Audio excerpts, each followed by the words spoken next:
We'd like to thank you for watching this presentation of the Prairie Band Potawatomi Nation. We'll get started like most Indian events. In our ways, when something of any major magnitude comes about, we call upon someone from amongst us to speak to God on our behalf. The current Vice Chairman, Mr. Gary E. Mitchell, will say the prayer in the Potawatomi language. Ichiwamo na tagoyan ewi giktoyan. Ichiwamo towak nakagijek makes a prayer. Mina nanayam agikono moa otanishna bewin megwa shano wakano magoyan. When it a wamanak din where magnanak. When it am no gishkak, igwina gibiayak. How we call up them and otek hago we boa shawabag niganji gone. Chakago we no sock gom, we need jok magoy gone. Kuwam chakwe shote di jok mo kia we miss Quizwa. Kuwam mama chayak nishna back. Niganji gone no ash, we matzi gone, we man them going otek nishna bewin. Mina we call up them in the Johnson army now, says Hanon, non good snug took otek matsuan, we ran Pendawat. Nasa coming gomen. Miss Quizlin Chayak and it's not value gone. How we might more going, we be not in Mashom Sonic. Yeah, so walk it yard McGwitch. The reason for the tape is shared with us by the chairman of the tribe at the making of this video, Mr. Badger Wawasik. What got me started on this was because right here in Topeka, 20 miles from the reservation, a lot of people didn't know what a Potawatomi was. And then after I got to talking to them, they didn't know what our reservation was. It was all the ordinary fallacies that you find in amongst Indian people is that we have a casino, we don't work anymore, we're all getting checks from the casino. All the money is going directly to per capita payments. And so what I want to do is bring out to show what we've accomplished with our money, our income, that we have social service programs set up, we have daycare, Head Start programs, we have fire protection, police protection, housing programs, to show people that we're using this money in a constructive manner, and basically what we're doing is taking ourselves off as a burden to the state on a tax rolls or anything, is that we're not going to be depending on the tax rolls for anything, is that we have it here and we can take care of our own people. So that's basically, the main reason I want to do this. But since we started it, now it's getting into more of a political thing, is that a lot of politicians that are dealing with Indian issues don't really understand what's happening on reservations themselves. And so this way I can get this out to the politicians and show them that, look, we are a nation within a nation here. We have our own constitution, our own tribal government, we have our own codes and zoning, planning commissions, tax commissions, and that we are doing things to take care of our own people.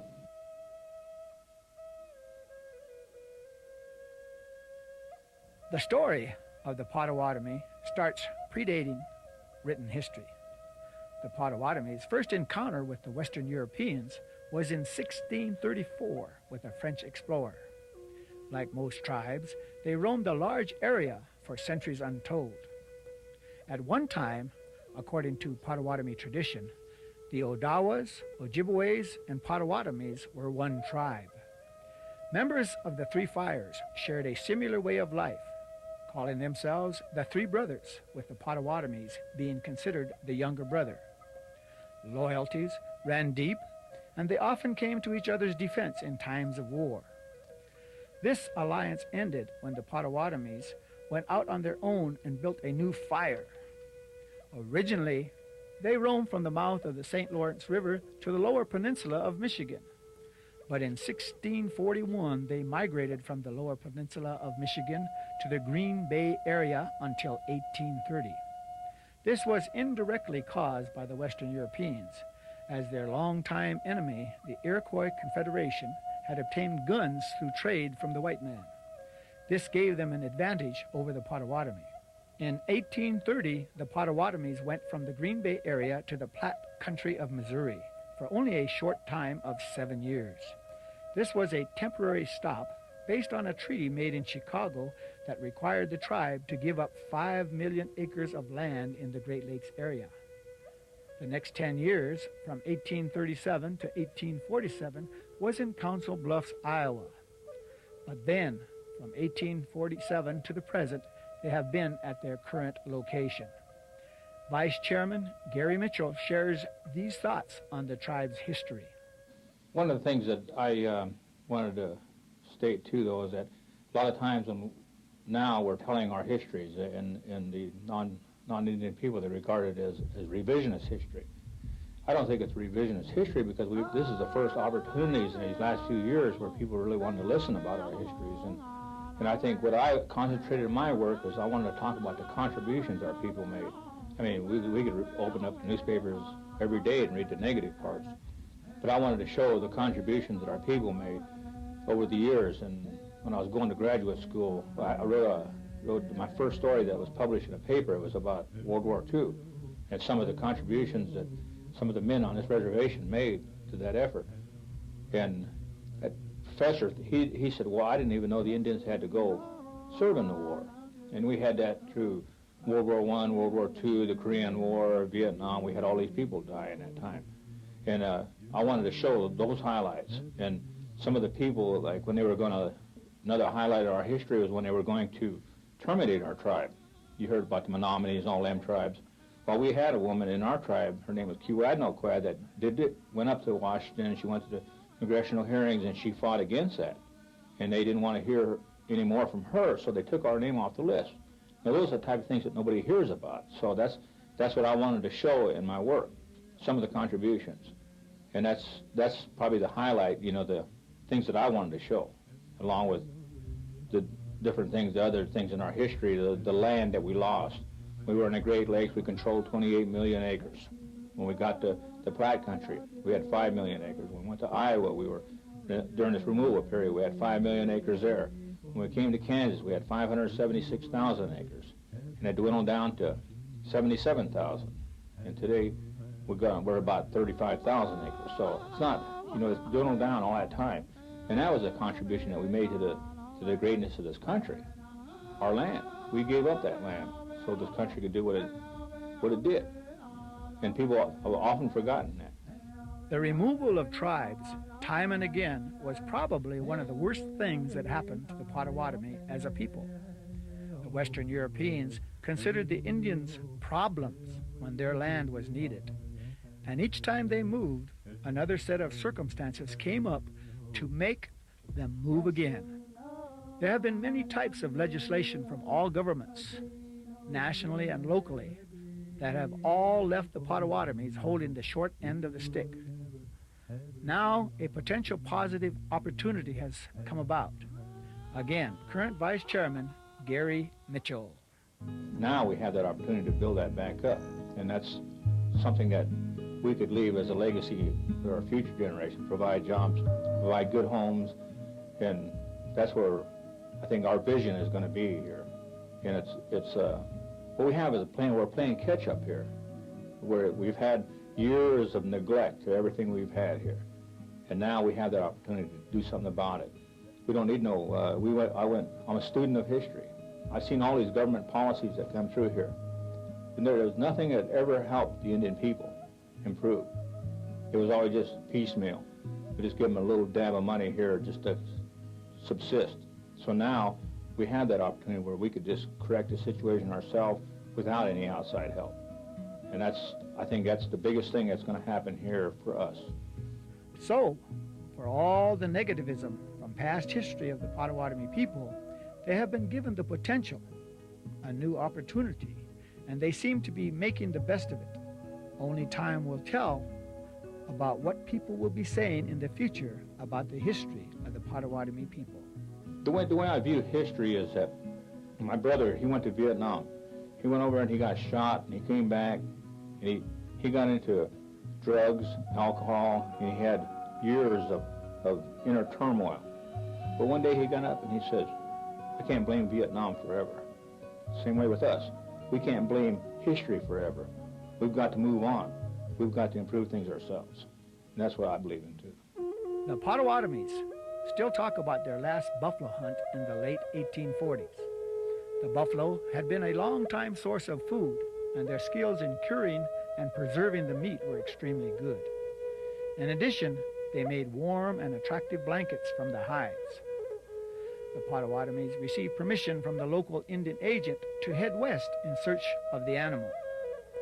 They eventually found the herds and took many buffalo, but only enough to satisfy their winter needs. On their return trip, in what is now Graham County, they came across a crude settlement of black people known as Nicodemus. These individuals didn't have the knowledge of pioneering skills and were hungry and didn't have good shelter. The Potawatomi hunting party made camp and discussed the plight of these black people.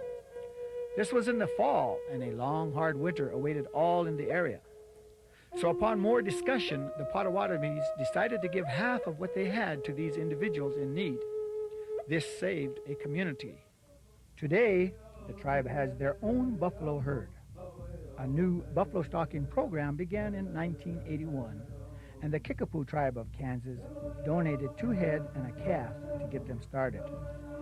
There are around 100 head at this time. It is quite unique that this magnificent beast, which has become symbolic to many tribes, is looked upon with reverence.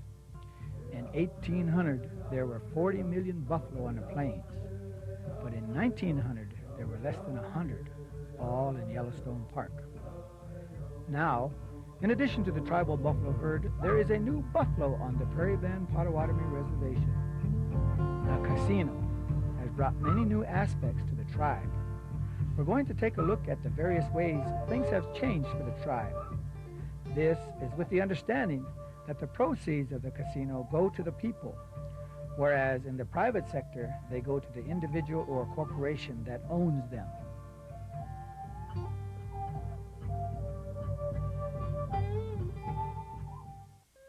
But first, let's go to an aspect that very seldom gets shared. There is a deep love and understanding for what Indians call Mother Earth. I've lived on this reservation all of my life. The Prairie Bend Potawatomi Reservation is my home. And there's many ties that I have with the reservation, and my family is the biggest one. My work is really important to me, and what I can do for my community, because I think we all have, obligations to help our community. One time, somebody asked a group of people where they would want to live if they could live anywhere in the world. And the group, they said lots and lots of different places, but my answer was where I'm at right now. Because this is my home, and these are my family and my relatives. And even if we don't get along with everybody in the community, they're still a part of us. And I think it's been a good place to live, and I don't think I'd want to live anywhere else. Now, the tribe has a very good early childhood program, and I understand you were very instrumental in this area. Well, my job history's been with the early childhood programs on the reservation. And back in 1984, we had the opportunity to set up a child care program, a Head Start program. And so we developed a regional Head Start program at that time. And it served 20 children that were from the county, this county area. And what we discovered was through the years is that we needed more services. And so I worked there, and I went and helped out at bingo also. It was something I wanted. Well, one of the family was involved in the operation, and so they wanted me to help. And so I started working there, and I found out I couldn't do all of it. And so what I did was I went back to school full time. And I went into early childhood education and went on. And so the weekends I worked for bingo, and then I went to school full time. But what happened was I came back, and I had got my education, and it was time to expand our programs. We were still serving 20 children, and we went ahead and I went to the council, and I told them, I said, if you invest in me working for the community, then I will make sure that we have some programs. And so I acted, and they agreed, and I was very fortunate that they were able to hire me at that point. And because basically what I told them is I could go off the reservation and teach non-Indians. And probably get more money. And get more money, right. And so I told him, I said, but I'm not gonna work for just a little bit. I said, I want to work for what I'm worth. And so they hired me, and they basically had their faith in me. And what I did was I came and we looked for grants. We had got the child care development grant. We got Part C for infant toddlers. That's services for children with disabilities. We also applied for Head Start. And so what we have out there now is a comprehensive early childhood program that serves all the community, serves every child's needs, whether they're child care, special ed, or Head Start, preschool, the whole thing. And before we had 20 children, now we have all the children that are in the area. And plus we have a waiting list now because it's grown into something that's really valuable. We also applied for a grant for a building, and we have one of the most beautiful centers in the whole world. It's a building and a center that all children in the world should have.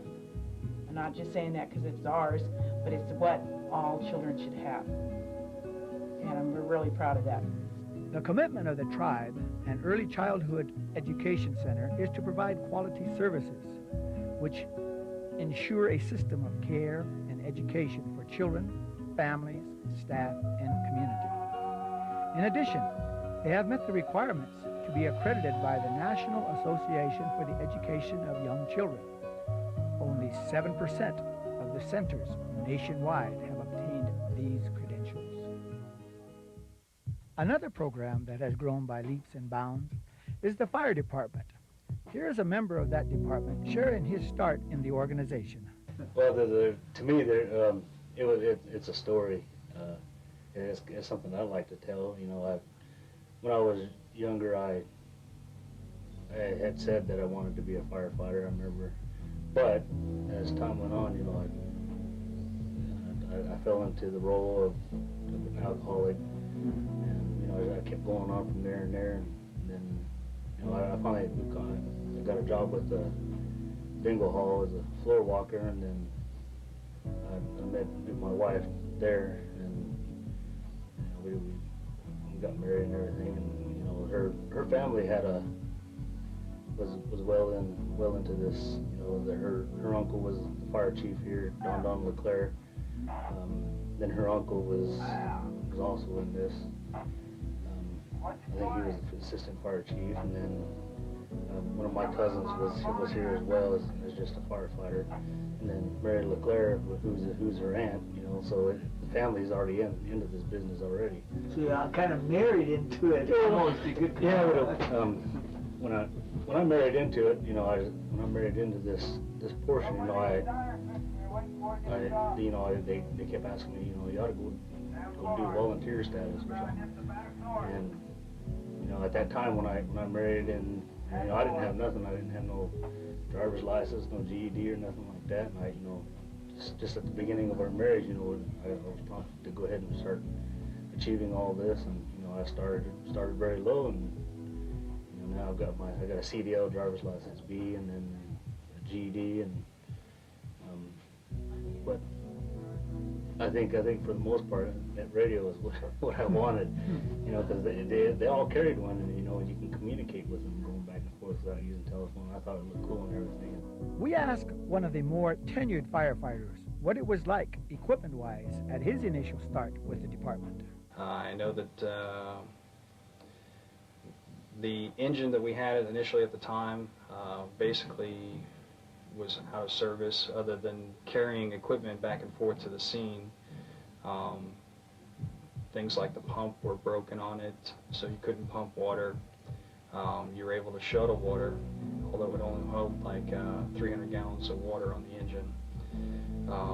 The tanker that basically was given to us from the government was out of service because it didn't run either. It sat outside for, I think, probably about 3 or 4 years before we finally got it up into operations. The brush trucks that we did have at the time, guys had to pay out of their own pocket to keep the trucks in a halfway running condition, as well as paying out of their own pocket to keep fuel in it and keep the trucks you know, in good repair. Looking at how the tribal fire department compared with the other surrounding departments, What would be your response? When I initially started here, in comparison, we were probably worse off than most of the other departments in our region. Right now, we're probably the best fire department in the region as far as training and equipment. Being a full-time department, having a large enough staff to actually try to mitigate an incident, initially right off the bat, having the best equipment and training, we're able to train basically every day of the week at our leisure, whenever we feel that it's necessary to train on a certain subject, whether it be fire suppression or emergency medical services. We can pull out the equipment and start training right there. What goes hand in hand with the fire department is the police department. The police department was organized in late 1997 as a result of the gaming compact with the state of Kansas. They began with a staff of 5, including the chief of police, his secretary, and 3 patrol officers housed in 2 spare rooms at the tribal court building. Now, the police department has their own building. In addition, they have established a highly rated dispatch center. When the Kansas Highway Patrol audited the dispatch center, it was given top marks. The auditor stated the dispatch center was one of the best in the state, including those in large cities and counties. Their dispatching responsibilities are for all fire and EMS units, all the police officers, the K-9 unit, and an animal control unit. They strive to serve and protect all residents of the Prairie Band Potawatomi Reservation through community policing practices and activities with emphasis on the elderly and youth. They do all the normal activities that any police department does, but they have several projects implemented. They have a youth mentoring program that works with the tribal youth program designed to give the youth positive role models, both male and female. An animal control enforcement unit that does community education activities and enforcement of the ordinance. They teach defensive driving courses to residents, employees, and other community members on the reservation and surrounding communities. Other projects are the Hunter Safety Course, Communities That Care, a child safety seat loaner project with seats to loan for all tribal members who cannot afford to purchase one. They also educate the parents and grandparents in proper selection for their child, the best place to install the seating, along with the proper way of installation, to reduce the risk of injury in the event of a car wreck. They have a K-9 unit that is on duty for the reservation and surrounding communities. The unit performs the normal patrol duties, plus demonstrations for the fire department, youth programs, and the general community, among others. So all in all, the police department is on par, if not better, of any in the area, considering size and population. First, like when I was growing up, we had, on the reservation, I think we had 4 one-room schoolhouses that had grades 1 through 8. And from there we went into Meta or Delia for high school. And there was no really road. The county came out and graded the roads what they felt needed grading, which is the main thoroughfares that supplied the farmers. But as far as the reservation, there was really no emphasis on the roads that the people lived on. Tim Ramirez, the Roads and Bridges Director for the tribe, shared several things with us in this area. As you heard, some of the council members were born and raised on the reservation, and they remember and know what the mud road situation was like. Based on that, there is a commitment from the council for funds because they know how good it can be and how it used to be. The Prairie Band Potawatomi Reservation is in Tornado Alley. There are 5 major creeks on the reservation. They have 29 BIA bridges and 7 tribal bridges. And when the BIA routes were originally set, the routes were set up to match the drainage. This is understandable as the reservation receives 28 inches of rain a year, including the snow. With over 18 years' experience, Tim shared some of the humble beginnings of the department. At one time, all they had was a John Deere tractor with a bucket. They received $21,000 a year from the Bureau of Indian Affairs for gravel. Since they didn't have any trucks, they would order the gravel and put it in a stockpile behind their shop. They would take the gravel out on the John Deere, a bucket at a time, and fill as many potholes as they could. The department is responsible for approximately 119 miles of road, and some of it is a mile off the reservation. There is 73.6 miles of BIA routes, which are right-of-ways under the jurisdiction of the federal government. Now, because of Indian gaming, they have 4 bulldozers, a couple of packers, 8 trucks, 2 backhoes, just to name a few. Of the 119 miles of road I mentioned before, 12.2 is blacktop. They have a 5-year road plan, and they are currently in the first year. They are committed to 7 miles of blacktop a year. At the present time, they have the 7 miles set and the 7 miles for the second year. The 3rd, 4th, and 5th years are subject to change at this point. The roads are important, no matter where you are. You kind of take them for granted wherever you are. And in this present day and age, it seems strange that these things haven't been taken care of in the past by the powers that be. But it is getting taken care of now. Also, the Roads and Bridges Department does bridges, like their name implies.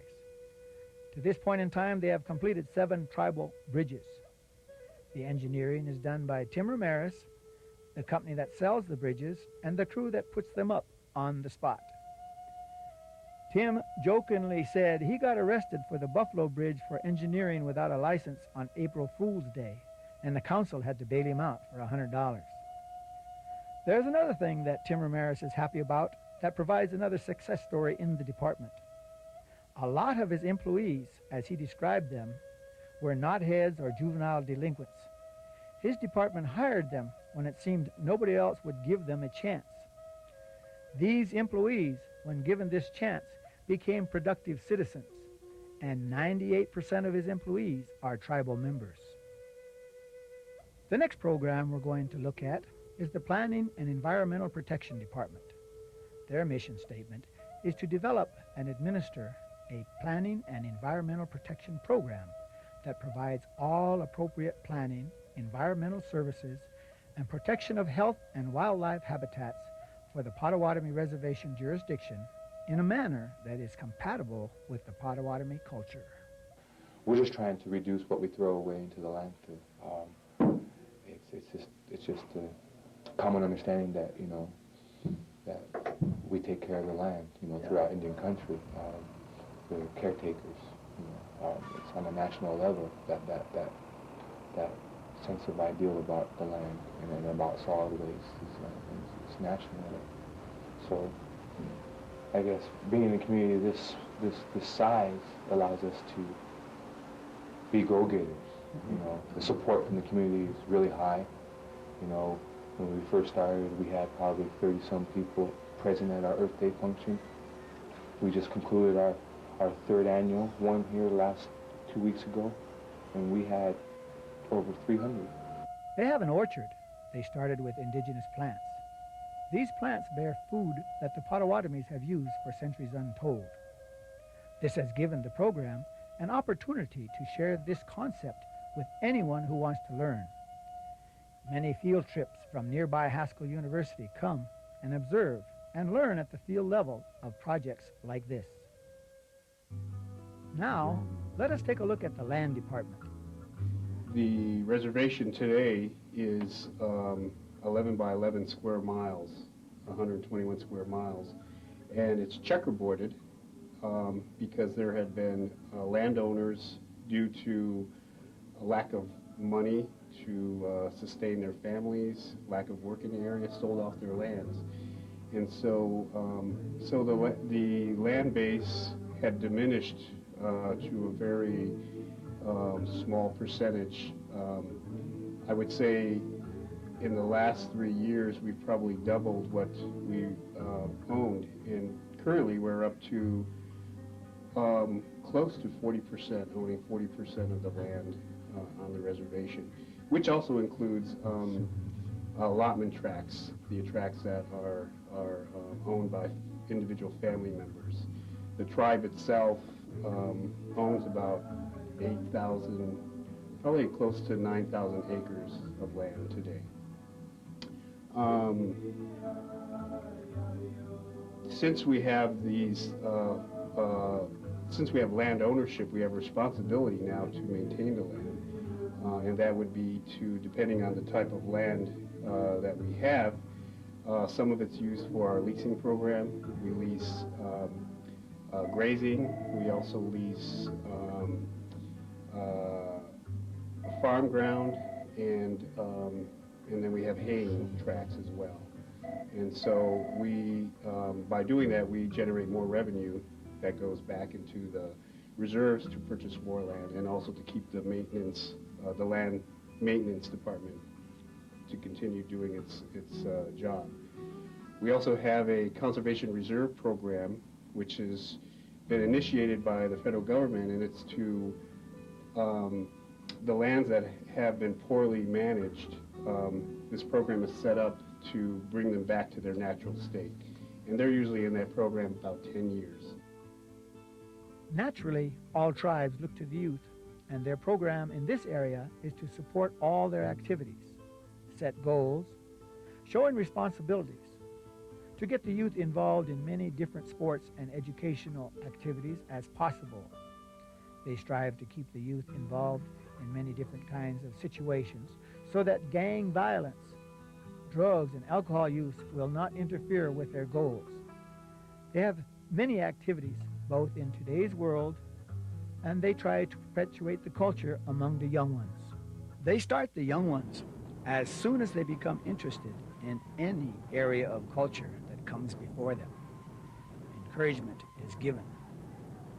They let them have fun with it, but at the same time explain to them it is important to keep the culture that the Creator has given to them on this Mother Earth. In so doing, Indian humor is a way of life in all activities, from young to old. This encompasses our physical body, our mental body, our emotional body, and our spiritual body. It is important for the young ones to understand at whatever level of their current comprehension. When you start to think about the culture that God gave you, your skin color, your philosophy of life, how you view other human beings, just to name a few, one of the most prevalent thought processes is the language. The Prairie Band Potawatomi tribe has a language department. This department is designed to preserve, restore, and revive the language, culture, and history of the tribe. This is done for the young ones, families of the present and the future generations. They have a multiplicity of programs within the department. Obviously, they start with the young ones, as it is easier for them to retain the language. This kind of follows the philosophy of many tribes of the Western Hemisphere's indigenous peoples. It is of a circular philosophy. Most tribes utilize this concept. In times gone by, it was the children's job to be children. And if the Creator allowed them to walk through life to the next level as adults, their job was to put food on the table and form protection from the elements and the enemies. And if the Creator gave them the opportunity to continue on to become grandparents, their job was to teach the grandchildren. And this is the system the language department seems to be using.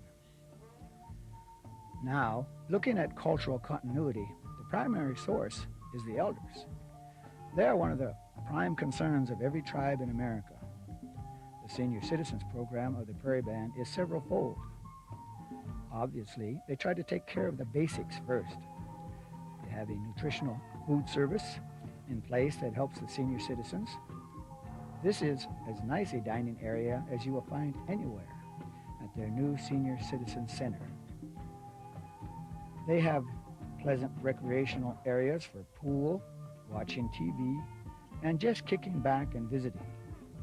They have a lot of support services, including exercise machines and transportations to doctors, pharmacies, to get what they need. These things are done to help maintain their dignity and pride as the elders share their experience of their walk through life. Let's listen to Tribal Councilman Jim Potter on his reflections. The reason I came back to the tribe was I worked out in the, I guess if you want to call it the big wide world business, and I worked managerial positions mostly in retail, and I always worked for an owner, maybe a corporation, and I saw money going into the pockets of a particular individual or maybe several owners of a business, and for me that wasn't fulfilling. Where I'm seeing as being a long-standing member of basically all these communities in this area, I've seen people's attitudes change. And I like to think that that is not because of money was the cause of that. I don't like to believe that. I believe it was because people have been able to reach inside themselves and find that those human characters that we all have within ourselves to change the types of attitudes that we have towards one another and respect each other as human beings.